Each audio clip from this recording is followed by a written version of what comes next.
kibagambire abantu bo nakyogedde ku live ya Panda era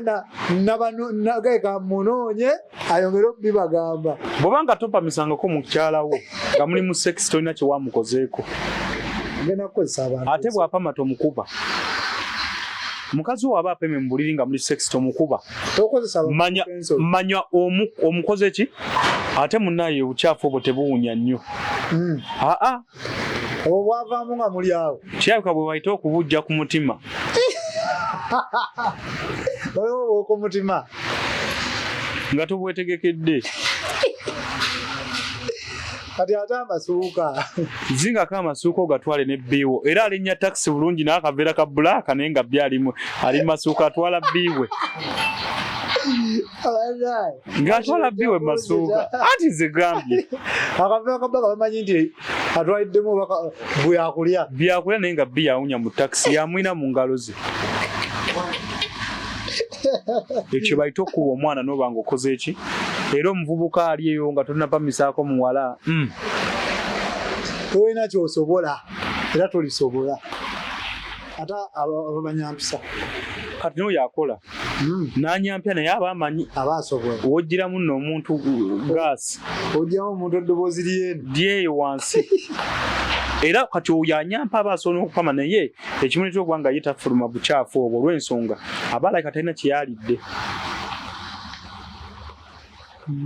okyegere ate bambi bwakikola tomukuba zingako ssuuka sangulawo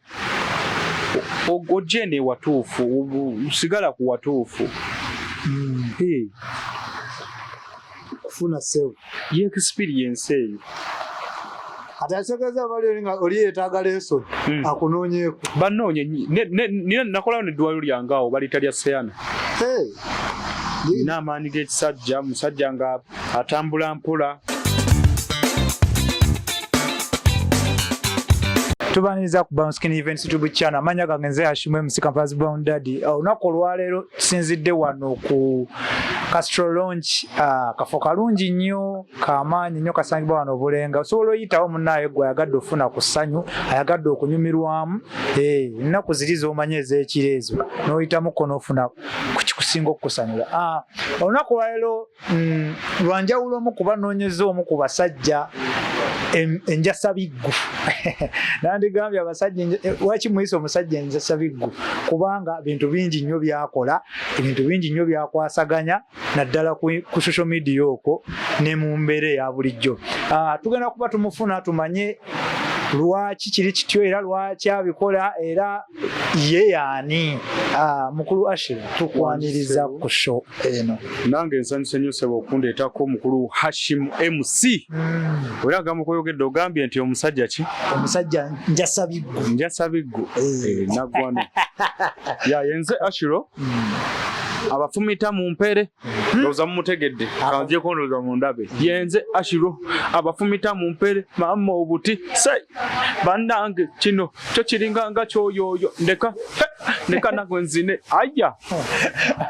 Mr. Ashiro obulamu butambula butya obulamu si bubi si bulungi nenga industry tentwala speed olw'ensonga siri nnyo 100% mu industry nkola n'ebirala bingi so industry weeri naye nfa nnyo ku bye nasooka kwa industry nakagyegattako si bbanga ddene naddala mu kuyimba omuntu aleero mwagizi oba n'omuntu omulala yandiyagadde okwegatta ku bawagizi bo ayagala omanya Ashiro yaani n'amanya g'amatuufu yaani ngenda kwogerako limu lya Ashirafu abayimbi balogo yenze Ashirafu ndi musajja muyimbi ndi musajja nkola emirimu mingi negye sijja kwogera olw'ensonga munnaye nali nkyogera nnyo nendaba nga ate kirisikinga mulimu gwange Ashiro dancer Ashiro mukubi wa mpere Ashiro muyimbi aliko Yeah. Yesebo. Omu ku basajja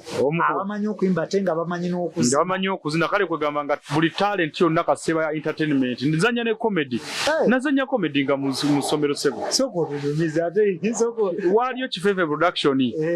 Director mjadi omanyi Wannamuyomba. Wannamuyomba family. Oyo muganda wange. Era twavanga waka byonna kubiyiga nange amwa mu good director lwakuba nti tekyantwala eyo. Akitegeeza kino togudde mu kigwe ekintu kyatandikira wansi dansi mumazeemu ndowooza emyaka egiwerera ddala kuba natandika okulinnya ku promotion yali 2005 nali mu P3 2005 yali ya Britannia balese kamiliyoni atubalaga tata w'abaana yani yegwe konzo lunduzina nga nno ndi mashehi mulamba nsomereyo ku Kinda Islamic ntaddeko enkofiira y'abasiraamu konze kamenye nayo nenkuba omuziki bagamba seka akoze atya bagamba ani musiraamu nti musiraamu oyo nga musiraamu yenze nno nga ndi kampi bwene naye nga ndi muzibu nnyo ssebo kati Ashiro ekintu kino okitwala mu maaso kiva nti Ashiro avudde mu by'okuga nti yazinawo ku promotion biki weyongerayo n'emisomo of course Ashiro obumanyirivu bwo buli utyanga gwe Ashiro sebo ndi musajja wa degree era natikirwa 2022 omulimu gwange gwenkola gwesigenda kwogera naye abagumanyi mugumanyi ndi doctor sijja kike onako naye sijja kwogera wa because nalabanga omanyi entertainment n'obwa doctor tebikwatagana era nafuna okulabulwa eri ministry eri abantu abangi nga bandawo nengamba okay abansangeyo ku mulimu naye nga sikyogedde naye era nga abalwadde mujje naddala ab'amagumba musajja wa magumba nnyo yesebo kirungi ekyo Ashiro kati ate oluvannyuma ng'omaze okufuna profession yo n'olugamba nti otandise kati okukola ebyange biri side eri kati ate kino kidda kitya waliwo kye bayita professional ne talent tebikwatagana naye ng'ate ku kyo kuliko ekisinza amaanyi ye professional yo ladda ye talent yo nti professional osoma nsome but talent nga ye kubaamu era kyojja okujja kulaba nga tugeze president w'ensoomu ali mu kuwa speech n'ayogerayo ka comedy manya nti talent yalina kuba comedian kiri kyajjanga professional kati eno talent ejje nnoonya era oba okyali awo n'owulira ekidongo omuziki omubiri ne gugamba kiro kiki bikole n'owenyogotolamu olwo talent ezze kyoba asinza ajje kuba kate by the way njagala nnyo olw'ensonga singa si talent senga tonoonyeza wandisanze mu ddwaliro singa tebampita ku bivulo singa temumpa ku ssente za bwereere zabwereere nyumirwa nange ng'oza saagala kujja kubira mu bantu mpere bakube enduulu nfune eswaga ekiri kati Ashiro ekintu kino kwatutunulira Ashiro okumutegeera obulungi Ashiro agira ku luyimba lwa Crystal Panda olw'empere kyasangibwa ku TikTok ogwo waliyo nga content wampere oba walinga oteekayo oluyimba lw'empere Crystal Panda nkakasa yaluyimba asinziira ku mazina ge nali nzina ku TikTok kuba Panda okunsinkana ku tutandika okukola ffenna already nali nalitadde ennyimba nga olwa mudura bebayita balo nakuba oluyimba lwa balo nendukola mu challenge tulaba nti abantu banoonya wano musuma amaze ebbanga mu ssaawa 4 nalukola nagenda otuuka wali ewa Bakuli ng'oluyimba ndaba luli mitwalo simanya nkaaga nga sibimanyi nabimanya kati mutoolo wa TikTok yankubirako yalina ennamba yange naŋŋamba kyaliggwe manyi nti kati gwasinga amaanyi mu ggwanga neŋŋamba kino kinsuddiya biki zaali essaawa eza ng'akantu kaye kakaweerezebwa okukaweereza nkakasharingizibwa abantu 1000 ezi nga kakalabibwa miliyoni nnamba mu ssaawa just 4 mudula nankubira ng'ate nze bisibiiko basitamba wa respect ya neŋŋamba mudula akubira akasajja ako kamudula kalungi nnyo by the way lwakuba kasiraamu kanteeka ku walo n'akasente ne kampa nekanga mbadde nkunoonya nenzemu nendeeta gravity era mbise ate ennyimba ze naleeta zonna zaakubanga bukyanzaalibwa sirabanga nnyama erimu gumba bukyanzaalibwa eyo wagiraba eyo nze yaluleeta kati nayo ngikola essaawa emu yokka yali emaze okuba nga ekubwa oba yali 220k nga zena views Gravity oyo gwomulaba mu serious bwe nankubira essimu. Angamba yo kyakiriwo. Wekiyaye gwe. Nali neeri kugundi wa ene wakiso ekavumba. Wekyali gwe ng'oli w'amaanyi. Nasooka njo kyemitwalo aga. Ne ngamba Bintu bya serious. Kati mba nkyali awo naye ng'abayimbi bo mbabaddemuuko mbadde nkuba kuba natambulako ne Shiba nga ndi dansa. Natambulako ne Kenzo nga ndi dansa we. Nabeere wa Wembule ebbanga. Wembule moyo golaba papa wange. Soko olindeko katono Ashi. Ekitegeeza bino byonna bigenze okubaawo nga unajje wasookera eno. Nali munene nga nkubye stage. Kati wa Wembule ate woyingira otya? Ewa Wembule nali nsoma nno nga ngenda ku university wali ku KU nasomera. Kati ndaba abazina. Wembule yalina nga tips zikyaliwe. Nasooka kwegomba Ibula Buwembo. Era Ibula Buwembo, I'm sorry to say that ku interview but mazima kubamuuko yangamba badansa bangi Ashiro na wonza tuuka. Naye kati essaawa eno bw'oyogera ku ba top 5 dancers Ashiro kwali ate takola ki? Taliiko. Tumubala nga legend. Okigeera. Naye akasajja ako kawembulemo era interview eno agirabya agishalingire Wembulemo. Kasajja katukwatanga nenga nga bumani ewokusulanga wanafu nenga kagamba jangu wano. Nekamanya nti nze ndi kuba ina tewali yasoma ndi ku university gyenva Dr. Mulamba avaayo eri najja n'abeere wa Wembule mu bulumurumu wansi obimanya ebyokusula mu house mu kafaliso inchemu nga mubaseeko basatu. Nagamba emmere bakuwe n'ekisoda bakuwe ate wayanjagala nnyo nze Wembule nga ntwala n'ewuwe nga bumanyi ekigambo papa okimanyi. Papa akasajja ako Wembule kalina omutima omulungi. Omutima ogw'ekizadde. Wembule alina omutima omulungi. Ate buli sigwasoose okyogerako. Wembule alina omutima omulungi. Wembule y'omuntu gwe watuukanga ng'olina mukwano gwo azze mu kampala talina wakubeera n'agamba ekisooka muleeta abeerewo. N'akawunga ne mugoya n'alya. Oyo Wembulemo. N'embeera ewa Wembule yo yangattanga kwabo Bashiba yangattanga Bafiki bonna abadde wa Wembule abulaba. Fiki abadde wa Wembule. Nkimanyi bulungi. Bakapeke. Bakapeke yali wa Wembule. N'oyo mulumazina amuzinira.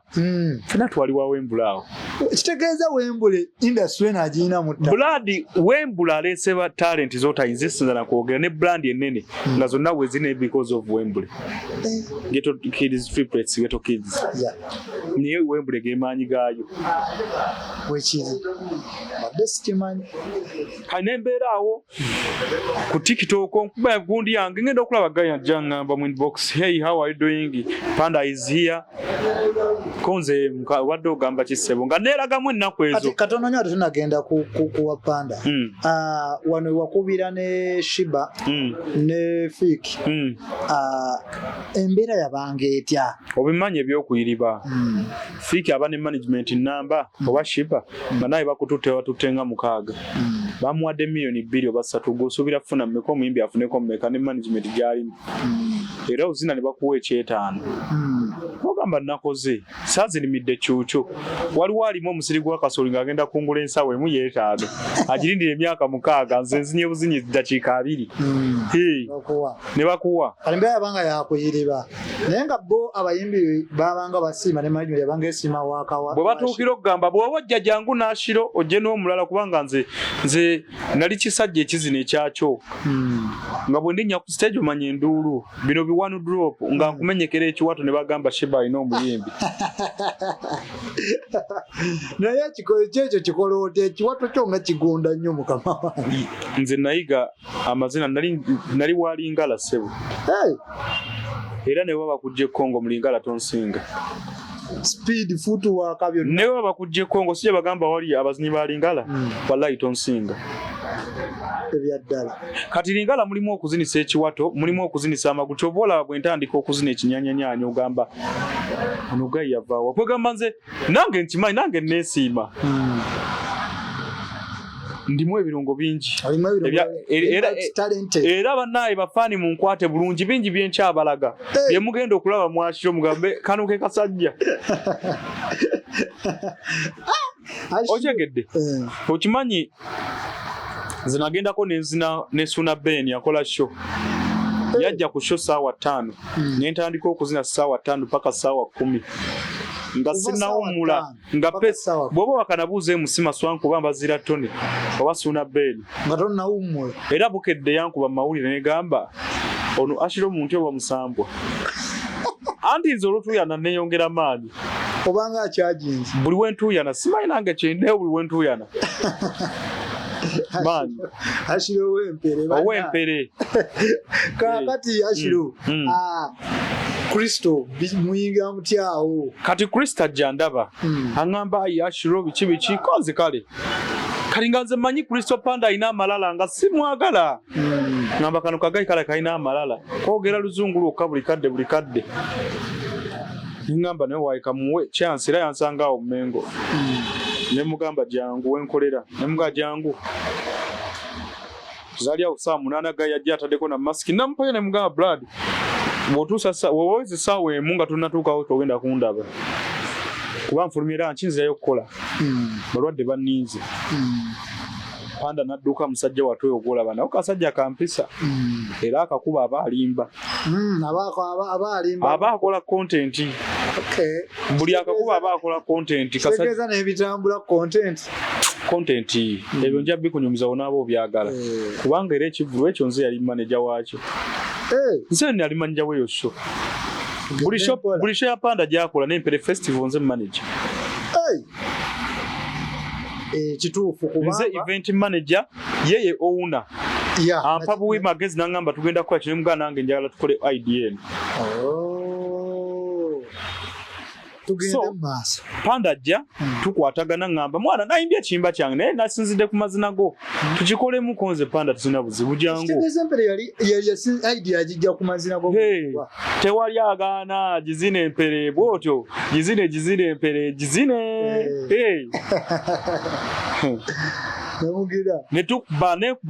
bambi challenge yali agiteekayo nga tenarunninga bulungi bwe nagituulamu akawungeeza ako n'ateekayo nange nenteekayo Panda abaana bamuyira challenge anti era nze yaliko by then kitegeera amasanyaze ng'alina abaana kishone kikubaawo ekigundi ekikubaawo ki challenge nangamba Ashiro wakinkoledde teyampadde 10 oyo omuyaayi nampira ne mu video teyampadde 10 naye kana akasajja kakasumba naye kagezi kakola kampita ne kaŋŋamba bro njagala kukocha nga waise ne week kankozesa challenge ne kampadde 10 tukoze video ne kansimbirawo 1.5 milioni emu kitundu nagera labe popinga ku simu yekonze Panda ji kati kwolwo abanaye akasajja ko kansoke nkebaze nali ndwazizo omwana wange bamu obutwa ku muzigo omwana yali abeera nga tabeera wano mu Uganda bamuwa mukomyawo bamwegomba nnyo naye nga tumusubira nnyo mu nju bamuwa obutwa omwana muddusa mudwalo nga sena 10 era bwe nanyumizaako Panda nagenda okulaba emitwalo gyali 3 nga giri ku simu yange nga simanyi agimpadde ngenda okwata mu namba esindise ndaba Kristo Panda nenga kano kagayi kakampeemu kitundu kanyongedde kampadde 3 nengamba katono nnyo omwana wo bamuwa obutwa nga mulungi nnyo maama we muzungu mama we si Muganda saagala bakazi Baganda ate lwaki ne gwe nnyina Munyarwanda kateeka ate lwaki Abaganda bakola Abaganda sibategeera obwomi bwange awo tebuliiwo empoma ntono ebulamu bongeremu Omuganda mujayi tabangako liiro olowooza Maria kye babagera abalimba bamanya ali mu content omukazi Omuganda ye omukazi gw'obanga ojje bwoti nenga akyasiisiriza ngamba nkuwulira wootuuse weewo nenga oli bweru wamuvuddemu dda kati ate nze njagala nnyo sex saagala byakunfera nenoonyeza ekinyarwanda kyange gyekiri ki aiki wakati fumba Aisha tukutumiddeko gyekiri kati oba oli mu ddwaliro mba ndi ku ddwaliro nga gayi ataddeko sente neŋŋamba bazino bansindikidde kyoba zaaki kati mala nozijjako ngamba kaneetaasi ozibaza nnyini muntu nazisasula ngenda okukwatamu nga Panda ne mugaa blog wampereza sente ompereza mu nsobi nanga mwana solabirira omwana atereere neŋŋamba kasajja kali liiru naye nga wali mu kusooka tekampa sente era ne Bruno Kolaba oyo ekyamazima yakola ensobi y'amaanyi akasajja kaali kajja muwa sente segeza eyo nkola ye yakulaba muntu ye Panda panda omuntu gwogenda naye ku show n'amala omwezi nga takusasulanga naye nga wali osubira kuwa mitwalo nga 2 wamuwerekeddeko n'akutera kaaga. Okay. Kagamba akola ebintu ku peesi ye kati kyebakola ki ensobi munnaffe oli gy'ataate naye abakozi ba panda bonna n'abaali ku ezo show eyaviirako Bruno Ken Panda okwawukana abakozi bonna bamanyi panda era teri amubanja n'amuga panda kino wabula tewali gwatasasula ye panda kati tukola yali alina kisheekawo empeya nga mwana abantu bangaereeta oli gaya azina empere agireko neŋŋamba panda ogenda kunzza mbyenakubanga nga nkubye endongo byagaana nzinya amazina bampa kyetaano neŋŋamba kati omuyimbi panda agenda kumpa mmeka nensooka mukalubiza nga kalo gitujja kgenda panda nga anteeka kwalo ssebo nga nze gwateeka maaso nze mpa order dereva kwata wali parking awo mimi nze nkwata ne sente za panda balance bayabulayo nga tannabakukola balance nga tannakola ba million 3 nze nzikwata era nze nzibala nzimuwa tutuuse waka naye saabu zaako yadde 10 era panda emba nabuza ku ssente zo banendeetamu ebicupuli gamba nti akira olimba lwakwakati ennaku zino sikyatambula naye akuba hiiti nange akuba obutiiti naye nga ze naye naabutuulamu anjagaliza nnyo yogayi era amwogerako mbu alina omutima omubi mwana ebaakafa akuba amazima gambala ne gavaayo gaavudde wagalabi amazima go gaafulumye wagawaaki kasajja tekalina mutima mubi kati mutandika okukuba zittuwa buli wamu nemubuna mawanga Jinja Mbalala oyogera kumpi Moyo Ajumani Pakwachi nemulumba nga tuli ffenna ate nga butambula nga nsasula nga mpano sente zinsanyusa bali bamanyi nti noba mukola bukozi nze Kristo Panda tewali natambula ne natampa ate nga nze nzikwata mba manyi ze tuyina bongamba nti no balance nkimanyi basooka deposit yabo omungi ku balance manya bwoba mpadde ndina million 3 ze batuwadde bakuwa 6 nze nfunamu ntya ng'ekimiliyoni kigwawo wali 7 makuba sente ashiri empere fuuka empere mugikolamu nze empere nagifunamu empere sijejjusa nafuna mu mpere era wasigala ogamba weewaawo nakati era nkyagifuna mukuba tukola empere festival era ekola nze managing eyo show nakati idea y'empere festival evaawo yapanda yaŋŋamba agenda kukola ekivvulu ne muganze nkitya akasajja akola akapalapalanya ne keewola ssente ey'empere festival gitegeka ekitono nnyo n'okubaawo ne million nga 10 nga bw'ogiraba ne kazifuna million 10 kuba nze nzikolamu n'endaba ne tusasula location ne tusasula ab'emizindalo ne tusasula obulango ku ma TV ne tukubeisa ebipande ne tukubirisa banners ne tusasula town council ne tusasula bikizi drive 10 wali very expensive so bwekikusala baba kiyinza okuleka bwekikusala ng'odde mu kyalo ekigo n'abeewa mu baba kiwulidde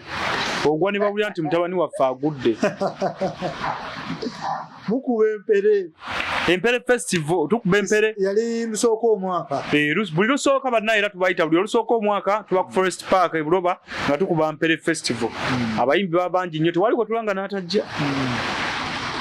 kituufu binambyegendereza eyo empere festival kati n'ekirala kyembuuza Panda ajjawo obuvumu ku basajja bonna abamwetoolodde nga gwe yakakulaba akuwa oba manager bw'empere ndi mwesigwa simubbangako yadde 10 simumanyirangako kubanga omanyi omuntu omanyi beera naye mutuuka ne mumanyira simuyisanga mu maaso ate nkimanya njagala ng'omuntu manyi kye buli kyaŋŋamba kiba kituufu ate ampabula oyoga yampabula ye Kristo Panda kugamba twetegera twafuuka nga baluganda era sebo bwe nkulaga wano zi message amanyina okubanga ne bayisizaako ssente n'agaba seeka okwange ne kujja million 5 za show million 3 ne mugabo lwataddeko million 3 obwazi kyaŋŋambye deposit atwagala kaseese n'agamba it's okay nenzimuwa atataddewo kamiro atataddewo nze kukya sente kati kankulye blood okubanza onalaba nga baziika mama wange nga tagenze yadde n'ekintu sente nagivaako ko ali azikoze nina agenda naked mu masuuka kati nze kimmalaamu Kyenya ne wemba na 10 mba mativu bwemba sifunye endala mmanyi Allah tannampa mba ngamba next time wajja kukola ki nze sente temmala amusiryangako sente y'omuntu yawe toliwulira nti muntu Ashiro yalidde sente z'omuntu nesizimuwa era nyinza okuba nga amabanja gennyina gange nganze ga private nga nze ageyagalira gabeewo ate nga siteganyiriza muntu yenno bayampola wabula nga kiri ku nteeseganya. Oye Ashiro. Ashiro muntu mwesigwa kyevola bakati nkolagana wakati we ne Panda bafuuka ba Luganda. Ne bw'oba ogenze ku musamize toyinza twawula. Kuba kyemmanyi Panda. Panda y'omuntu wawe kyasinza okweka ewuwe. Era yabeera ne girlfriend nga tamanyi wuwe. Mugezi nange mbiraba nga bituufu. Zinema ne Panda nga tantwalangako wuwe. Nenga muri ne bang mumaze mukolaganye banga ddene nga kukikomera bumanyi bwe tukoma nenga oganti wewa nga simanyiwo naye omuya agenda okunyingiza mu nju ye bannaye ng'enyirira ye TV enene gye nasooka okulaba yamala wulira TV yamalayo kigundi ekisenge bwe kiti ako katini koolabaako bwekitaako nenga muye bujo mmanyi oba asuwa mu ghetto kumbe entebe alina seetyeza eddiro lya Pando mala okushootingirawo video enju yenyirira buli kimu kiri organized naye amala ebbanga ndowooza tannaneesiga tannabakwesiga kitegeera kati Ashiro Pando oyo mukwatagana ebbanga kati idea ya kati gofulumya obutiiti olimba olwo obutiiti nali mbuwandiikidde ye mayinza ina embeera z'ekiseegu nnyingi nasooka muwandiikira neiba nga lugamba nali manyi nakoma okulaba naye wallahi neyiba onyirira naŋŋamba engeri ewange gye wali banneiba bajja gamba mbakwana ne mugamba waliwo oguyimba gwendabye twali tuva nno ku bbaala nga ndabye oguwala gwankuba nga gunyenya obutiiti ne mugamba waliwo okuyimba gwendiyiza wano bwe ŋŋamba kino kyo kiringanga kyoyooyo naye nze njagala obutiiti obwo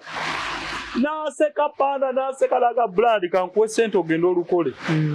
ne mugamba njagala gwe nze siri muyimbi nawe luyimbi abantu bajjaga neyagaliza nnyo nga nyingira studio nga ngukuba oguyimba by then nalina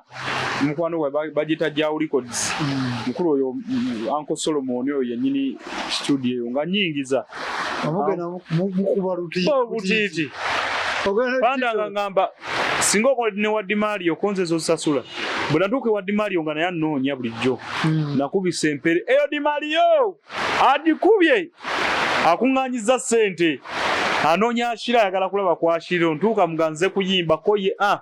bonna abaliyo mbagobye yingira studio waliyo omuyimbi omunene sigenda mwogera nawe nga sooka ofulume enkolero n'omwana gayi n'atandika okuntereza nantereza tyuni nenjita tyuni olwagita yasala busazi Panda n'agamba tugiddemu ewatini yasasulayo ssente tugyemu video naye yagisasula nemugikuba obutiiti bwafuuka obutiiti nakati nkyabulyako obutiiti era bulinga ne tukoze interview eno ndi mugenda ku Ketibbe Mitiana Ssebo baninze bali mu kulanga ssebo Ashiro ajja gonina wano bali mu kunnanga Mitiana ngenda kuba butiiti ssebo waliwo omusajja omu ng'alina oluyimba lumu olw'amaanyi mpozi n'amapiico bamukateebeza bazituka katono kwata ku mpale kaneeno ke bayita amapiico nayo hiiti yange naye obutiiti babutegeera nnyo amazina g'amapiico ago obutiiti mbuyimbi omwaka mulamba nabuyimba mu mwaka guli nena kati nkyabulyako kuba mpita nze seebaka weekend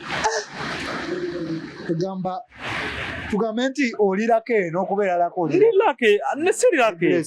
si breast but ndi talented mu ekyo nze ngenda kujja ngo ntegese n'omuyimbi alina ennyimba 10 performing oluyimba lumu musinga okukubisa abantu enduulu olw'ebirungo byenteekamu mmanyi obunafu bwange kikyenteekawo kubanga nze amaanyi gange ku bunafu bwe nnina ndinze muntu ajja gamba ekikazi ekinyumya ekirina obutiiti kyekiriwa nekivaayo nenkisogonyula alaali oba asobola okunkuba mu mpera aliwa abantu ne bakuba enduulu nze ntuuka olumu ku stage ne banfuuwa ssente nga zisinga ne ze bampadde kitegeera waliwo shoje nagendako nali eyo 40 nenvayo nga banfuya akadde kamwe emitwalo 10 neegi nga banfuye enfuwe ezo ngali musente naye mulimu ebizibu bingi nabyo ebizibu nabyo bingi anti kati waliwo ebintu by'ovaako abawala olina kukwana kirasi nnene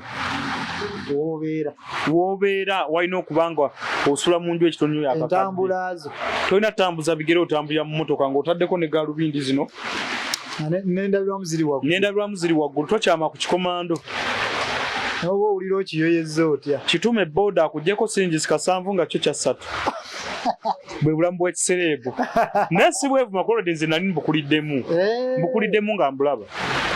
ng'endulu baginkubidde 2.5 gwe omwana omukubira endulu wa P3 kituufu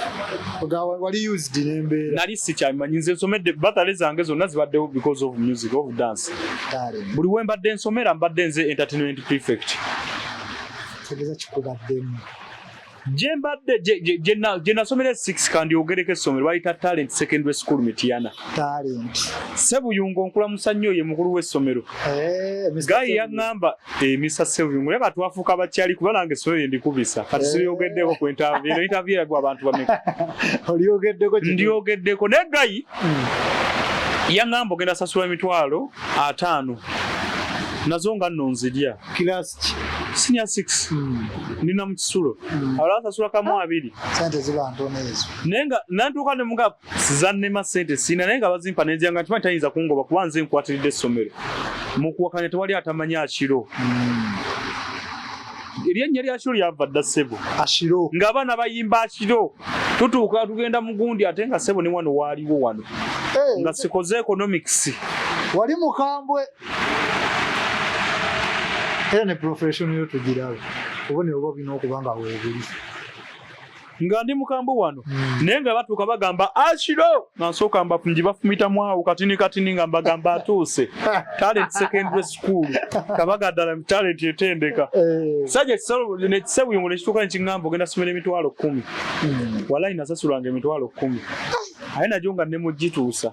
naye nga babazimpadde anajo muyisaamu nange nkola omulimu gwange sisasula kubeera nawe wamukula muleetera abaana bangi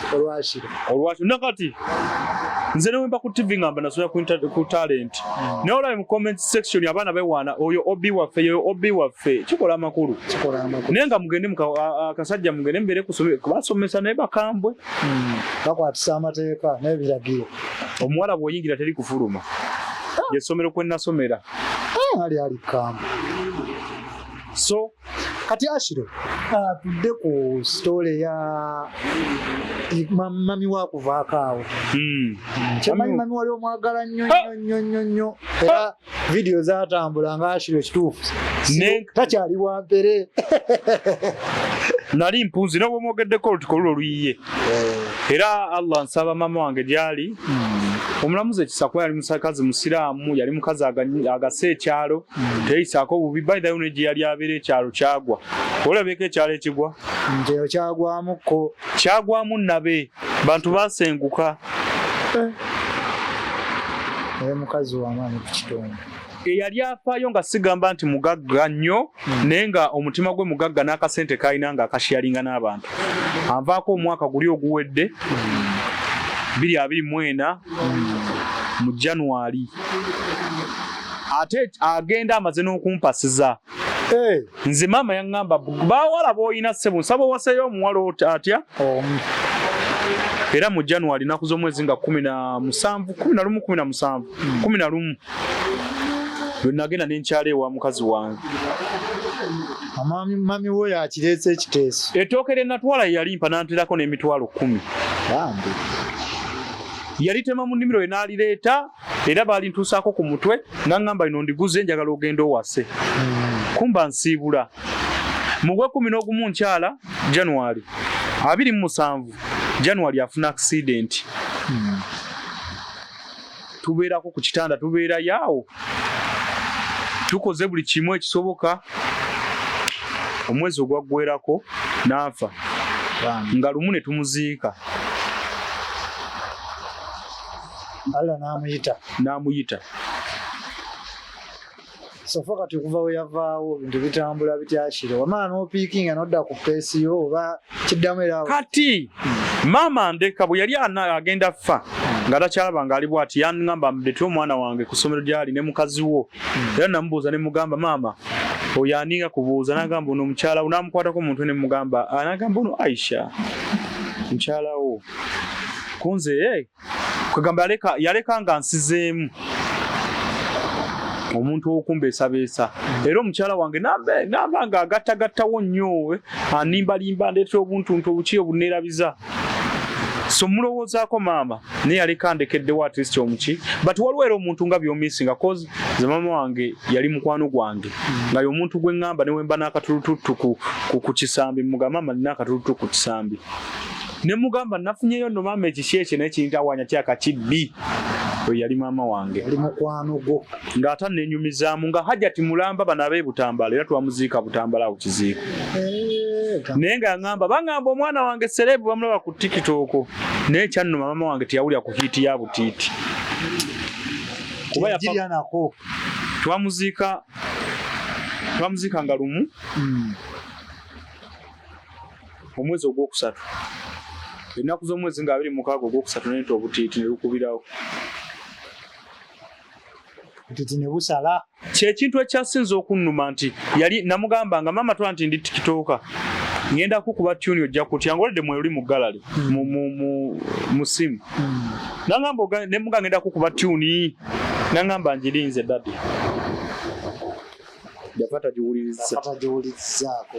bane abantu abali mwagala ennyo bazadde bamwe abakyali buladi nze kankubuulire bw'oba okyali ne muzaddewo ng'olina muzaddewo buli kyakusaba ne wobanga n'50,000 n'agamba gundi njagala 50,000 bw'oba ozirina zimuwe okite omuzadde awooma naye asala nga taliiwo because nze bingi byemisinga okwogerako naye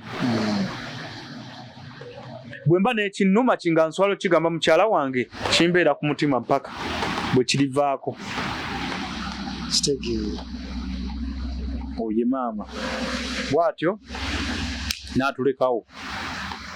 naye tukimanyi nti jasi kusookayo busoosi nange enkya banteeka ne bagamba Ashiro nnaate waali ne bagamba ssaawa 10 wali e-Butambala tugenda kuba tumutaddeyo oba 8 yasuzeewo omusiraamu 8 tumuteekayo kitegeera kakati Ashiro tuddeko ku bivulu by'empero sofa kati edition zakawera 2 ez'ebivulu nga zonna ziri successful kateekeko kino kyomadde nga mukikwasaganya muti okubanga kintu kivaamu bulungi bwe kyemwasuubiza abaana ne kibeerayo gwe ng'abadde maneja w'ebivulu ebyo mubadde magezi kyagali awo ag'enjawulo ekisooka tumanyi abantu baffe baliwa audience yaffe ekyokubiri tukolera bantu tetukola nti tuva ssente nti gundi wetumanya nti yaliko ne bwagamba bwati twogerezeganya naye tumuleetera abantu ekyokubiri omuntu tumuwa respect okimanyi nti ku mulyango Panda abeerawo nange embeerawo nga tusolooza ssente n'okubaaniriza abantu era waliwo omuntu omu yakola interview n'agamba Panda yali eri nga yeebase nakiwulira naye nga ku makya twakola interview nenjiwanika nayo nga tuli ku gate ne Panda lwakuba ku cottage bakakuwaawo Forest Park awupangisa olw'ensonga olina okubalira mu ssente ze. Ekyokubiri Panda yali yakoze emiti yana fenna twatwakoye kubanze naye eyo ntebe waliyo neyo ku mwalo ekasenyi nengenda emana nalina kyo 3 ku olwo enkeera nga champanye bambi omusajja yali akooye naye teyeebaka kuba twakeera bala tiketi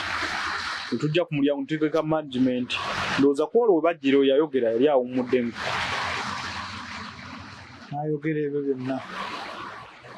naye byabalya naye kati Ashiro tudde ku champanye eno kuba gwe yali gwabeera maneja w'ebivulu champanye eno mu kutandika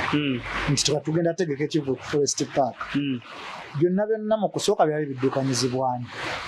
ekivulu tugenda tegeka omuntu yaleeta idea y'ekivulu kyampanya twalina ekivulu nga tulina okukola ku Easter Monday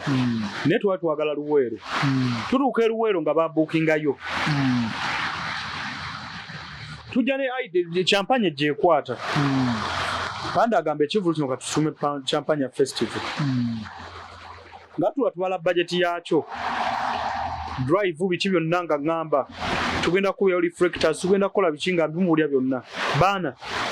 nga muwa budget angamba ashonga sente nyingi n'ekivulu jjukira isa si amaanyi konze tukikole Panda atandika okunoonya obusente bwe atandika aweerezaayo miliyoni tukwasaganye kino nga mwami Bruno K takiriimu ekyamazima matuufu sigenda kwogera bubi nze saamanyako nti oba ne kuba Panda twogera gundi n'okutegeka kati kankubulire n'okukola bajeti yakyo era nayogeranga naye ku ssimu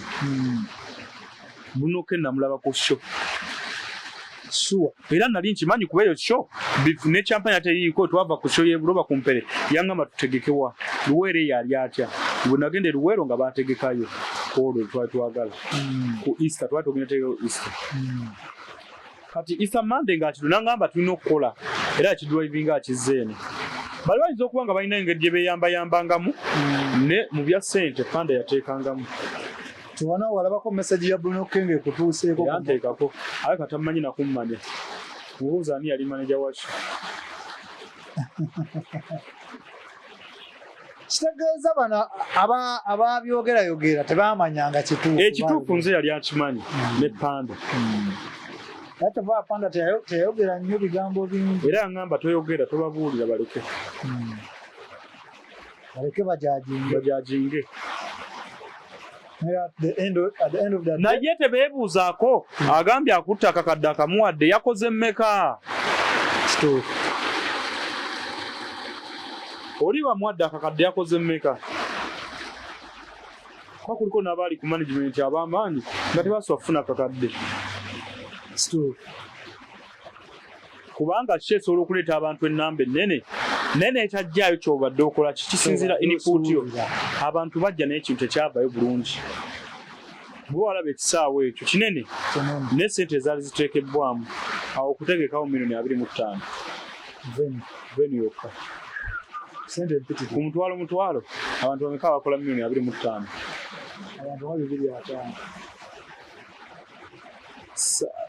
abantu 250 bakola omutwalo bakola miliyoni 2.5 balina okuba abantu 2,000 okitegedde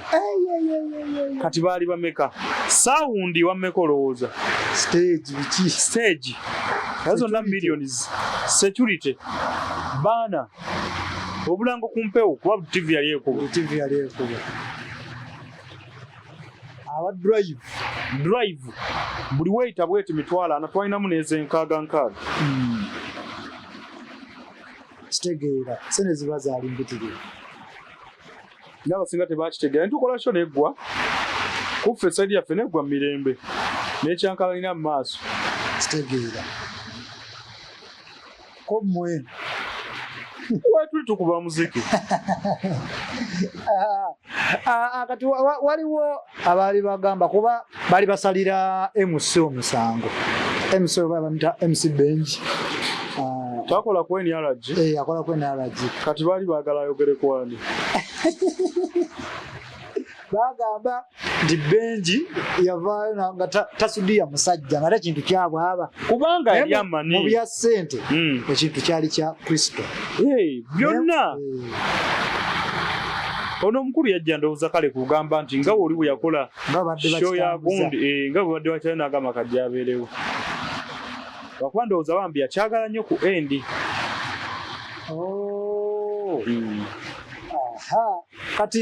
kati sofa enkolagana ya Bruno K ne Christopher Panda obudde buno gw'osuubira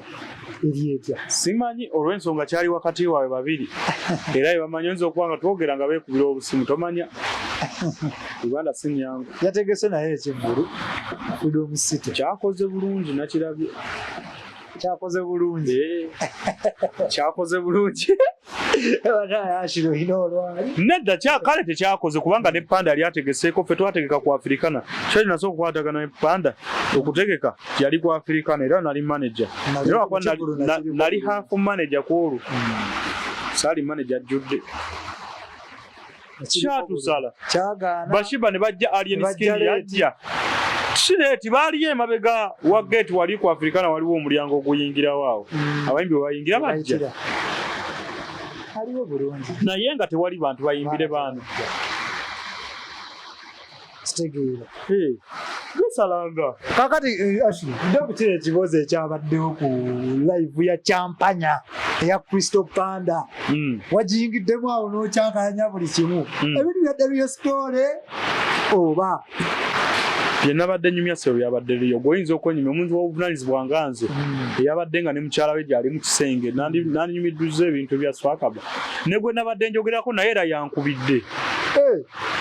ku makya naŋŋamba ssebo lwaki onjogerako ne mugamba ate ku lwokutaano nja kussaamu erinnya lyo mpulire eyali true story. Sooka obuli ekintu ekyo mutandika mutya nga bwe nabagambye twesanga twala nentukwana nga simanyi kyabbaala basimanyi tekyala kyazala ddadda kyakowa baana bakikola emikutu ng'omanyi okulya omukazi ng'omulira wa experience naye ng'owulira munene mu kuggwe owulira mbutuufu naye nga experience ng'omanyi gwa sasigo ti bwenkoona ku kino ekisengere kino abajja kutuuka wenjagala alaali yeefunze eka nga asubwa nange obuwoomi bwange omuwala oli naye ng'awooma yali awooma wali tomulyawo kakyanga obaawo omuwala awooma ng'oyo nali simufunangako nze nagambye ekigambo kimu nti yafuuwanga nofuuwanga ssanyu lyange nga buli kimu kujja ekirungi nga muddugavu naye nga alina obugere bulinga ngalo nga bwakula bulungi nga omuwala ayimirira eri ku ntebe n'atona ngamba asho jangu olye ku bintu byo nga tekinneetaagisa mufiiringa okusituka dukambiro misinde nga teyefuula nga wansi yakula nawola tamanyi basenga kuba nali mezeeko ne basenga ne nga senga abadde wali biki byoyogera nga sikulaba noonoonya senga nga tomulaba nga jasi yali anyumisa mboozi ono omwana yali mulala nze sigaba ssente mu relationship buli omu akimanyi ndi mukopi ne bwonsaba esatu nyinza okugamba yeggwani naye oli omuwala nakwatanga n'ekyasatu n'enkimuwa nga bwe nkikoze wawomerwa oba yali yantega ddagala mu busolo simanyi naye nga gwe kyomanya omuwala kuba mpale mu mutwe bakkuba empale banku nika awo bonna bwambalanga ne ku mutwe naawe ndaka nze yeeroganga kubanga nze nakwatanga kannika ke nenkassa ku mutwe nga kinnyumira embadde ng'olina nnyingi nina laavu naye nagwa kulaava munnange ng'omuwala ngamba jangu tuwoze naye nga kyenfa kanjoze nikaze kyekijja omusanyusa nenjikunya wakati ng'ezizza omusango zaayulikanga amanyi yateekanga mu mangi nenzigula nze ng'onsanga awo nga nyimiridde bweti ku haamu ngula nika ninga kisirusiru mpaka li naye kanaamutuuka nga nkegeza bweti mbulako naye nga kano kajja mutuuka kantu kajja kukola mukwano ng'olina mungi si mukwano bwali buwoomi kyana kyawooma nekisukka naamulya kati kyemmanyi agamba ekyana kya ttabu amulimu kati essaawa eno amulimu agamba ekyana kya ttabu yakkiriza naye omwana yali anywegera nempulira nga emimwa giringa gye basizeeko entengotenga eŋŋando gimanyi ne bagikusiiga ku mimwa giyinza okuzimba bwe giti kati ng'akuna n'owulira emimwa nga giringa gitandise okubabuukira bwe giti experience ng'omwana alina experience kintu kyala kwalitagwamu kigwe ashoka tofiire mu miguwa naye yali agenda gifiiramu kuba nze yamunywesa ku mazzi wamukubazira embi luutu ngeeza yanzirisaako nazirika wazirika ne bakuwujja yeke nyini ne mugamba njira amazzi nga nfa namala ne mala bye malayo ne mala empewo nenva kulirengwa ku tayiroozi alwero ogenda kufiira ne mugamba ngenda kufa bagamba nti alumba ekyo lwamuse ne mugamba mwana gwoli mugisu ng'olina amaanyi bamugamba waayi oli muki oli omuwala yalina ebirungo ng'alimu n'amaanyi g'ekisajja nga ye kennyini munda alimu n'amaanyi g'ekisajja kubanga y'omukazi gwe saabanga sina apatayiti y'omukazi gwe seevumangako nembuuza mukyawa ntya awe badde nniize nga tumulyanga 10 ate nga mwana temuwiringi kumu n'abamanya era nabakwe ne mugasa we bali kulya mukyala wange sigenda mwogera nja muganga tuvudde ku muzindaalo n'abamanya nenga ono omuwala yafuna atya bano abamanya ab'amaanyi ate kyali kiwooma sigwagamba gayi ne mukunya mugasa sebo mukama wange oli musiraamu ndi musiraamu abo nemugamba Brad weekubya obuyaga naye va ku mukazi wange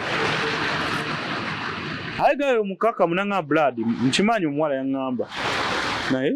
saba kunsonyiwa nagawayi anadenjize mugizi naye kale nga bakiwuumirwa nabo ng'ekyana kinanimu n'abakadde nalaba muzeeyi ng'akigamba njagala kusindika ku ssente njagala kusindika ku ssente mugane muzeeyi omuwala gw'ozaala gw'osaba ebintu namugamba ani mukadde konzi oli mukadde n'ensooka muwemula nga laavu ennuma omuwala yali mwenzi naye ng'awooma naye teyasooka bundaga nze yeezuulira era mwenna abakwata ku masimu g'abakazi bammwe wallayi mugeesonyiwe ojja gwawo ekigo Tereza mutereze bwolaba ng'okyalina olinawo akaseera akasa omutereza yogera naye mu buntu omugambe totunula mu ssimu nze namulaba ng'aweereza n'ebitundu by'ekyama bye namukubanga essimu ng'asitamamu bw'ati n'aŋŋamba Ashiro kuba ne mukuba ekifaananyi ng'ate zakozesa content okuweereza n'aweereza abasajja abalala byonna nabisanga mu ssimu ye namuganga wabala walimirawa ebihimbaawo ekizimusa okukozesa ki matama booster bijanjalo fuirako ki nga y'omuwala gwe nnina naye nga yawakana yakeberanga ku ssimu yange n'alaba ku kamesagi k'omuwala nga ntaagula n'ankuba empimatu bannayo omwenzi taagala mwendako naye nange namukola akakodyo yalina bukwano bwe nga bubiri bwonna buli bwe yanyumizanga nti oyo omuyaaya alina amaanyi nga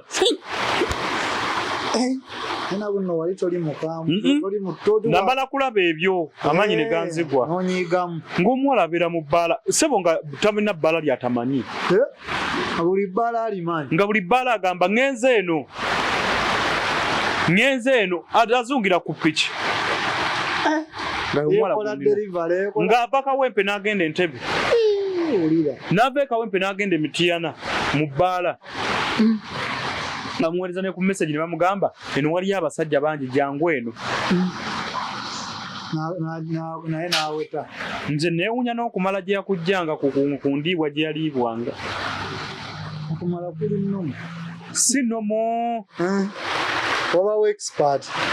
feelings omwana aba yawuukuuka oli yali yawuukuuka musanga ne mukabala ng'omuyaye kana akazindaalo ku katono bwe kati naye nga wano ng'omuyaye ali ku stage kwa musonsokera ekifo kiri awo togyogerako ng'omwana ali wali ampambi nenkaaba nenga ne kamuveemu nange muddemu kyampoomera nga siwulidde na busungu lwakuba ekyandaba ne kigenda mu kufa ogulala basasula emitwalo 7 okuyingira kyadduka nzigafazaali ansasulira 7 kyayekweka nga kimanyi sinza ziteeka mu nteekeramu nti oli nakalaba alabadde kanneebuuzanga lwaki omuwala ye asobola okwebambira kumbe eri abeera bwerere nga bwe yazaalibwa nga nebambira bwe nti nendaba ebiki byonna ne ŋŋamba ayi kyana kyakula obutiiti mbumenya enzi mbwembuzaamu kyalinawe butiiti ate ku butiiti oba mulala nali sinakuba tyuni yanjagaza obutiiti nga mbukuba n'atuyana ne mbukutula